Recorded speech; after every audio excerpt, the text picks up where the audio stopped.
What's up, y'all? BB Entertainment. Welcome back to another reaction. This is called Crocodilians OP. This is a no-brainer. Crocodiles, they always was OP. Okay, like half dinosaur basically, right? So this is by Tear Zoom. So we're gonna check this video out. You feel me? So without further ado, guys, let go and play. This video was made in partnership with CuriosityStream.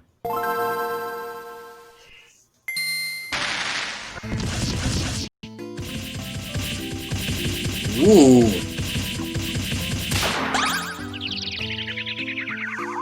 My goodness. There are several factors you can look at to determine where a build belongs on the tier list. Do they have any uniquely overpowered abilities? Are they responsible for major declines in the player bases of other factions?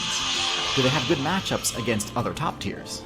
These are all important, but another good indicator is how long a build's core strategies and stats have stood the test of time.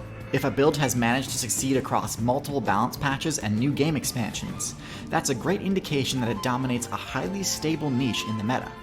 For example, dragonflies have been one of the top builds patrolling the airspace above swamps and lakes since the Carboniferous expansion. By the same token, sharks have been the dominant marine force since before the terrestrial servers were even added to the game. And while not quite as old as either of these factions, crocodilians have also had a dominant hold on the same niche since even before the dinosaurs, having survived several of the harshest updates the game has ever seen. Despite this, I don't think any players are all that surprised at the crocodilians' extensive domination record. I mean, this is a build which combines downright busted stats with arguably the most effective strategy in the game, resource camping. So today I'm going to break down all of the important features of the crocodilian build and the strategies that they use to win games. Every build has its strengths and weaknesses, so my goal with this video is that it'll be useful as a guide for croc players trying to optimize their gameplay, but also for other players that need help countering the crocodilians' infamous strategies. This video is meant to apply to both crocodiles and alligators, because even though there are a few subtle differences between the builds, overall their game plan is very similar. Alright, so first, the croc's biggest strengths. First and foremost is their bite attack. The croc's bite is the strongest in the game, able to one-shot most low to mid HP targets, and deal serious damage even to the bulkiest players. One important thing to note is that this bite deals crush-type damage, making it one of the few attacks in the game powerful enough to overwhelm most defenses. Even the high-level armor seen in builds like the Turtle and Armadillo aren't enough to stop it. But as powerful and damaging as the croc's bite is, crocodilian players actually aren't optimized for direct damage. In fact, most tank builds can recover from a single bite without much consequence. The crocodilian's strategy revolves around being able to bring down large targets, usually ones that have a high enough base HP to survive several powerful attacks.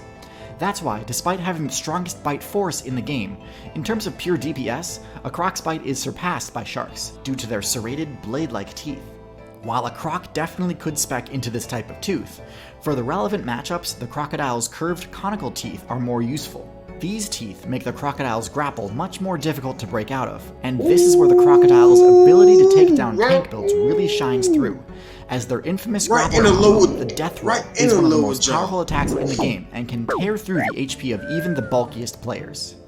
Let's continue with the croc's other strong points. The most important ones are going to be the two abilities they use to maximize their effectiveness in the water, for both stealth and mobility.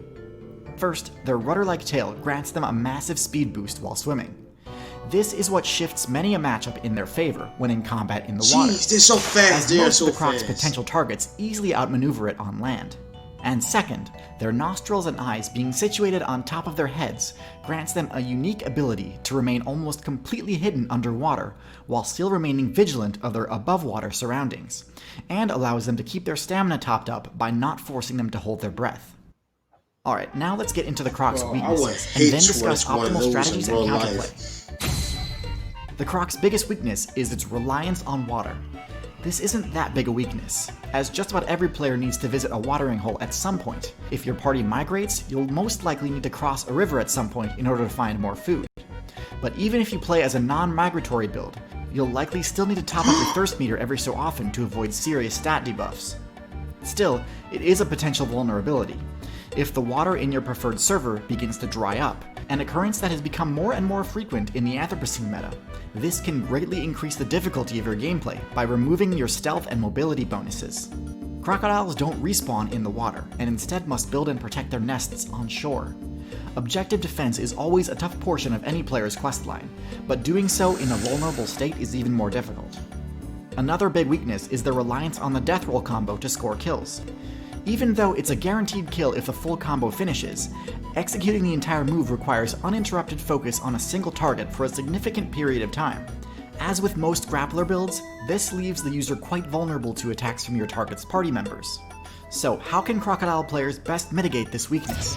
And how can other players best exploit it? So for Crocodile players, the number one thing you need to prioritize during an attack is dragging your target into deeper water. This accomplishes 3 things. 1, it separates the target from their party. 2, it puts them into a position where their mobility is reduced because of the negative terrain modifier from water.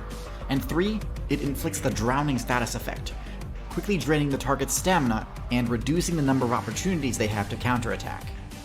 Of course, this isn't without risk. Dragging a target requires a lot of stamina, and if your stamina runs out while your target is still struggling to get free, they may escape, or worse, counterattack. You can mitigate this by attacking alongside other crocodilian mains, as they can help you drag away your target quicker and reduce their chances of escape even further. Of course, this means you'll be splitting the loot, but it's worth it for bigger kills. For you non-croc mains watching, obviously the absolute best strategy is simply to be large and or strong enough to resist being pulled into the water. If you're the one doing the pulling, the croc player isn't going to continue their attack for long. But if that's not an option, there are still a few tactics you can try to make your odds more favorable. The first is avoiding deep water. If you need to cross a river or find a spot to drink, you'll be safest if the croc would need to drag you a great distance to get you somewhere you couldn't stand. Plus, it's a lot more difficult for a croc to hide in shallow water, so you'll be less vulnerable to surprise attacks. If you're a player with the ability to fly or to climb, you might assume this advice doesn't apply to you, since you can stay out of reach of a croc attack. However, one thing to keep in mind is that the croc's rudder tail ability has the secondary effect of granting it a greatly increased attack range while in deep water, as it can launch itself a considerable distance to strike targets above the surface. This is a relatively slow and highly committal option though, so my advice to flying players is that if you need to approach the surface of the water, keep moving, as striking a moving target would require a pretty insane read on the part of the croc player. It's not impossible though, so don't get greedy. Next, I recommend staying with a tight-knit party that's willing to fight alongside you. As mentioned before, the croc's death roll combo is vulnerable to being interrupted. Oh yeah. So if your teammate is being attacked, you may be able to save them even if your attacks don't do all that much damage. Of course, there may be other crocs around, so you're taking a risk in doing so, but still, crocs really can't do much other than flee to deep water if they're being attacked from multiple directions, so coordinated attacks are paramount. This advice also translates for any player trying to loot crocodile nests. This is by no means easy, but since the croc's nest will be on land, the lack of their mobility bonus will make the croc less capable of catching you. The best strategy is to continuously bait out attacks, luring the croc out into the heat. Eventually this will daze the crocodile, allowing you to loot their nest uncontested. If you're a croc, don't worry though, there are ways to better protect your nest. Making sure there is a patch of shade close to the nest is important to avoid being dazed from the heat exhaustion status effect. Another surprisingly powerful and underutilized strategy is to ally with bird players who also nest in the sand. They can protect your eggs from being looted by the more nimble players, while you can protect their buried eggs from being stomped on by the larger players. Now, one piece of advice I see tossed crocodiles around and birds is the work idea to step together. into abilities that would make a crocodile less reliant on water. Things like longer legs, replacing claws with hooves, and so on. These ideas have actually been tried in the past, and have never really caught on. I get a lot of tags on Twitter asking to mention how overpowered terrestrial crocodile builds were. However, I think history shows the opposite. The two main times terrestrial croc builds have surfaced have been during the most chaotic, underdeveloped metas. First, during the Triassic, aka the expansion that followed the most heavy-handed series of nerfs and bans the game had ever seen. And the Paleogene, the expansion that followed the mass ban that removed dinosaurs and pterosaurs from the game. Both of these instances were at a time where the previous top-tier Predator build had been banned, and every faction was taking a shot at trying to control that niche. In the Triassic, builds like Postosuchus were great at terrorizing the synapsid player base. The top tier synapsid, Lystrosaurus, was dominating the meta, so having a good matchup against them meant a free top tier spot. However, these terrestrial proto-crocodilians quickly lost their top tier status as the more mobile dinosaurs started competing. And in the Paleogene, almost the exact same thing happened.